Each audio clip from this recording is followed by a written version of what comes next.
Mhm. itu ada harimau yang besarnya itu seukuran kerbau Oke. dan warnanya putih. Sadar gue. Ya emang karena mereka tuh sebenarnya makhluk yang sama. Akhirnya dia membantu Prabu Siliwangi untuk memindahkan kerajaan Pajajaran ke alam gaib. Oh, itu keturunannya. Iya, jadi Ratu Pantai Selatan itu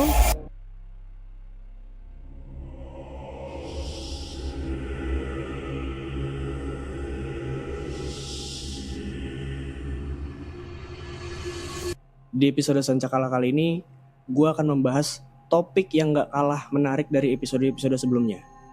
Kali ini, gue ditemenin sama teman-teman gue nih. Di sini ada Topan Halo. dan ada Kiki. halo.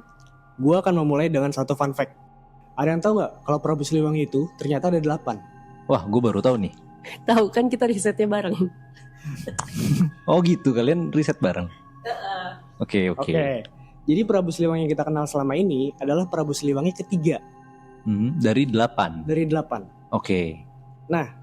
Fun fact lainnya, kalau di masyarakat Sunda itu, Prabu Siliwangi itu selalu melekat dengan sosok hewan atau harimau yang warnanya putih.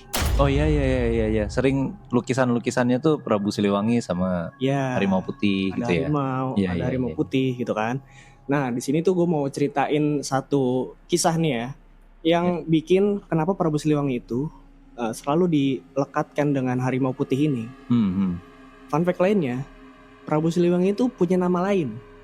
Jadi ada namanya, dia itu adalah Sri Badugama-Raja, Oke. dan nama lainnya adalah Raden Pamanarasa. Oh. Nah, gue punya cerita bagus nih. Ketika dia pakai nama Raden Pamanarasa. Jadi ceritanya itu sebelum adanya kerajaan Pajajaran, Prabu Siliwangi ini dia tuh memimpin sebuah kerajaan namanya Sundagaluh. Oke. Jadi ketika di dalam kerajaan itu, Prabu Siliwangi itu pernah melakukan mencari ilmu keluar dari kerajaan. Dia jadi kayak pergi keluar kerajaan dan berbulan-bulan dia di luar kerajaan. Akhirnya dia menemukan satu tempat di mana tempat itu dia dihadang atau menjumpai 8 harimau. Oke. Situasinya ketika dia lagi minum air di sungai, harimau-harimau itu mau nyerang dia. Oke. Nah, refleksnya dia itu memukul ke-8 harimau dengan satu pukulan dan Oke. membuat harimau-harimau itu meninggal, mati Wow. Satu pukulan. dengan satu pukulan. Wow. Dan uniknya lagi harimau-harimau itu lenyap gitu aja. Jadi nggak ada bangkainya. Oh, langsung menghilang gitu aja. Langsung menghilang gitu aja. Nah, setelah kejadian itu muncullah dari balik air terjun itu ada harimau yang besarnya itu seukuran kerbau Oke. dan warnanya putih. Oke. Jadi Prabu Siliwangi ini disamperin tuh sama si harimau putih itu. Ya. Dan akhirnya si harimau putih meminta penjelasan lah kenapa anak buah dia itu dihajar gitu loh. Nah, ternyata memang harimau-harimau ini anak buah di harimau putih ini. Jadi ketika Prabu Siliwangi berhadapan dengan harimau ini tuh nanya kenapa anak buahnya itu dihajar gitu kan. Dan Prabu Siliwangi pada waktu itu menjelaskan kalau dia diserang. Oke. Dan dia juga menjelaskan kalau dirinya adalah seorang raja. Mendengar pengakuan dari Prabu Siliwangi, si harimau besar ini yang warna putih ini, dia tuh merasa malu karena pasukannya nyerang seorang raja.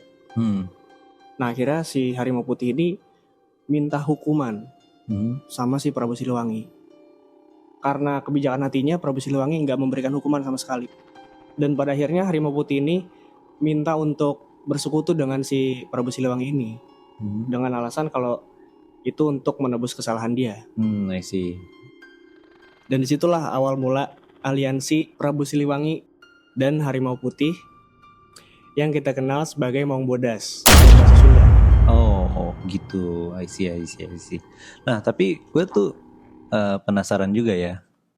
Kenapa hewan-hewan yang goib kayak ini tadi Maung Bodas, terus ada juga kayak ular putih, buaya putih, atau Hanoman kalau di Hindu itu biasanya warnanya putih. Lu sadar ya? Sadar gue. Ya emang karena mereka tuh sebenarnya makhluk yang sama.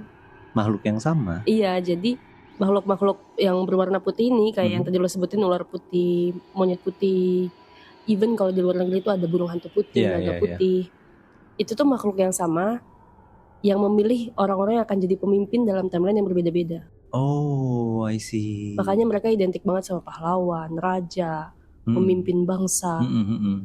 Nah, karena mereka itu emang makhluk pendamping gitu. Jadi mereka memilih orang-orang tertentu untuk mereka dampingi sampai akhirnya mereka bisa memimpin sebagai orang yang bijaksana. Oke.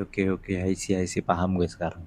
Balik lagi ke pasukan gaib, sebenarnya nggak cuman pasukan gaibnya Maung Bodas doang yang dipunyain Prabu Siliwangi. Oke. Ingat kan kalau kerajaan Pajajaran itu hilang bersama rajanya Yes. saat dikejar sama Kesultanan Banten. Iya. Dan terakhir kali ditemukan bahwa Prabu Siliwangi itu hilang di hutan Sancang. Iya. Ada ceritanya di sini. Jadi dari yang gue riset, Prabu Siliwangi ini meminta bantuan sama seorang nimfa air namanya Nadoan. Dia ini pemimpin pasukan air ya. Kalau tadi mau Bodas pasukan harimau, kalau ini pemimpin pasukan air. Yang akhirnya dia membantu Prabu Siliwangi untuk memindahkan kerajaan Pajajaran ke alam gaib. Jadi ngahiyang. Oke.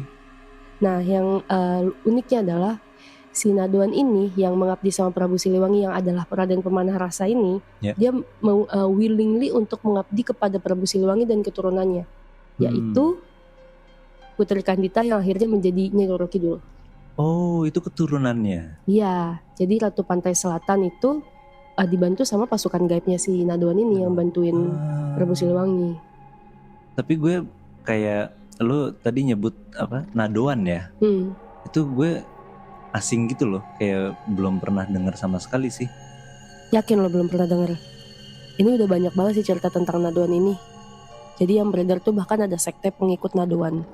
Anyway, tentang Nadoan bakal gue bahas di berikutnya barengan sama ceritanya Nyai Roro Kidul. Karena ternyata cerita tentang Nadoan ini gak sesimpel itu. Dan artikel dan artefaknya tuh ditemuin banyak di daerah Jawa Barat. Oke. Nah mungkin kalian penasaran kan kayak kita tuh referensi dari mana aja atau tentang fun fact baru especially tentang Nadoan ini. Kita udah siapin linknya di bawah, jadi kalian bisa cek aja, mungkin membantu rasa penasaran kalian tentang apa yang kita omongin dari kemarin. Dari kita segitu aja, kita akan bahas tentang Nyai Roro Kidul di episode berikutnya.